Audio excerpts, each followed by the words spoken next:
샬롬 유선생의 구속사 천국열차 유도순 목사님의 신구약 성경 파노라마를 낭독하고 있습니다. 지금은 둘째 단원 2장 25절에서 29절 신령에 있고 의문에 있지 않다.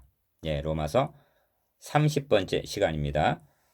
이면적 유대인과 마음의 할례 2장 25절에서 29절 너가 율법을 행한즉 할례가 유익하나 만일 율법을 범한즉 너의 할례가 무할례가 되었느니라. 그런즉 무할례자가 율법의 제도를 지키면 그 무할례를 할례와 같이 여길 것이 아니냐.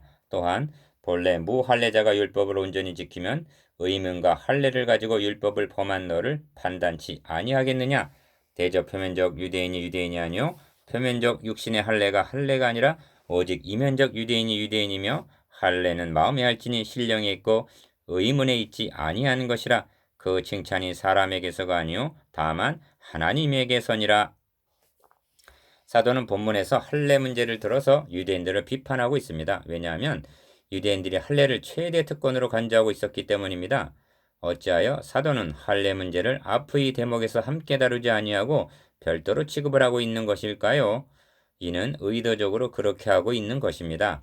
앞 대목에서 내세운 특권들이 일반적인 자랑이라면 할례 문제는 유대인이냐 아니냐 하는 정체성과 결부되는 사활이 걸려있는 문제로 여겼기 때문입니다. 다시 말하면 다른 것은 양보한다 해도 할례만은 포기할 수 없는 것으로 여기고 있었던 것입니다. 1. 너가 율법을 행한즉 할례가 유익하니 만일 율법을 범한즉 너의 할례가 무할례가 되었느니라 합니다. 25절 기억, 사도는 유대인들이 의지하고 있는 최후의 보루를 공격하고 있는 것입니다. 할례란 남자의 양피를 베는 의식으로 단지 8일 만에 반드시 행해야만 했습니다.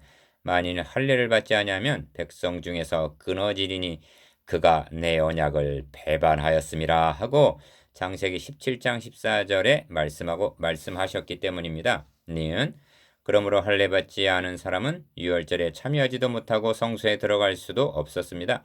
그래서 유대교에서 그리스도교로 개정한 연후에도 할례만은 고집했던 기사를 사도행전에서 볼 수가 있습니다. 베드로가 이방인들과 같이 식사를 하다가 할례자들이 온다는 말을 듣고 피하여 외식했다는 갈라디아서의 내용은 할례 문제의 심각성을 말해주고 있습니다. 유대인들이 다른 문제는 설사 양보한다 해도 할례 문제만은 신성 불가침으로 여겼던 것을 알 수가 있습니다. 사도는 유대인의 아킬레스건인 할례 문제를 공격하고 있는 것입니다. 2. 표면적인 할례와 마음의 할례, 표면적인 유대인과 이면적인 유대인을 대조시켜서 진정한 유대인이란 누구인가, 참 할례란 무엇인가를 말씀하고 있는 것입니다. 기억, 이 점에서 오해하지 말아야 할 점은 유대인들은 할례를 받아야만 구원을 얻는다고 주장하고 바울은 할례를 받으면 구원을 받지 못한다 하는 논쟁이 아니라는 점입니다. 본래 할례는 언약의 증표로 주신 것입니다. 니은 문제는 알맹이인 언약은 버리고 할례라는 겉 껍데기만을 내세우고 있었던 것입니다. 예를 들면 할례를 약혼 반지에 비유할 수가 있습니다. 그것은 언약의 징표로 주어진 것입니다. 그러나 이 약혼녀가 정죄를 지키지 못하고 음행함으로 파혼당했다면 손가락에 끼고 있는 약혼 반지가 무슨 의미가 있느냐는 것입니다. 3. 그래서 너가 율법을 행한즉 할례가 유익하나 만일 율법을 범한즉 너희 할례가 무할례가 되었느니라 하는 것입니다. 25절 기억 갈라디아서에서도 할례나 무할례가 아무것도 아니로되 오직 새로 지으심을 받은 자뿐이니라 합니다. 갈라디아서 6장 15절 니은 할례 의식은 신약 시대에 와서 세례로 발전하였습니다.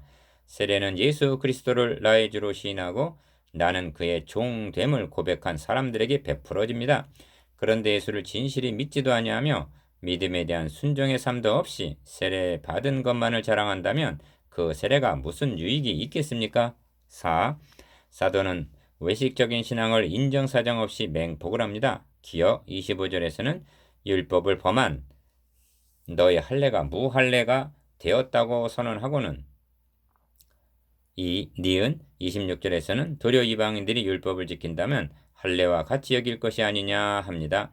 그런데 사도는 이쯤에서 멈추는 것이 아니라 디귿 27절에서는 무할례자가 율법을 온전히 지키면 할례를 가지고 율법을 범하는 너를 판단치 아니하겠느냐 합니다. 이는 이렇게 된다는 말이 아니라 논리적으로 그렇다는 말씀입니다. 5. 사도는 지금 표면적 유대인이 아니요 표면적 육신의 할례가 아니라는 점을 강조하고 있는 것입니다. 기억, 유대인들이 사도 바울의 이 말씀을 들었다면 분해서 치를 떨었을 것입니다. 사실 선교 여행 중 사도가 당한 대부분의 박해가 유대인들에게 받은 것이었습니다. 형제들아, 내가 지금까지 할례를 전하면 어찌하여 지금까지 핍박을 받으리요? 그리하였으면 십자가에 거치는 것이 그쳤으리니 너희를 어지럽게 하는 자들이 스스로 베어버리기를 원하노라 하고 거침없이 말씀하고 있습니다. 갈라디아서 5장 11절에서 12절. 6. 그렇다면 참된 할례란 무엇인가? 할례는 마음의 할지니 합니다. 29절 중반절. 기억, 마음의 할례는 바울에게서 비롯된 것은 아닙니다. 신명기 10장 16절에서 이미 모세가 너희는 마음의 할례를 행하고 다시는 목을 곧게 하지 말라 말씀하고 있습니다. 예레미야 선지자도 유대인과 예루살렘 거민들아, 너희는 스스로 할례를 행하여 너희 마음 가죽을 베고 나 여호와께 속하라 하고 외쳤습니다. 예레미야 4장 4절. 니은 구약시대의 이러한 사상은 놀라운 깨달음인 것입니다. 신약시대에 와서 스데반 집사는 그가 순교당할 때 한 설교에서 목이 곧고 마음과 귀에 할례를 받지 못한 사람들아 합니다. 사도행전 7장 51절. 이러보건대 할례는 마음뿐 아니라 귀도 눈도 입도 전인격적으로 받아야 함을 깨닫게 됩니다. 7. 그렇다면 마음의 할례란 무엇인가? 바울은 대답하기를 신령에 있고 의문에 있지 아니한 것이라 하고 의문의 가죽이 벗겨지고 성령이 내주해야 한다고 말씀합니다. 그러므로 하나님의 성령으로 봉사하며 그리스도 예수로 자랑하고 육체를 신뢰하지 아니하는 우리가 곧 할례당이라 한 것입니다. 빌립보서 3장 3절. 기억, 의문이 아닌 신령이 있다는 말은 할례 국한된 문제만은 아닙니다. 구약시대에 행한 결례나 제사 제도도 참 것의 그림자였던 것입니다. 그래서 이사야 선지자는 메시아 언약을 망각한 채 드리는 제사는 우상 숭배와 다름이 없다고 책망을 했던 것입니다. 니은 그러므로 사도는 고린도후서 3장에서 마음의 할례에 대해서 또 다른 표현을 하고 있음을 봅니다.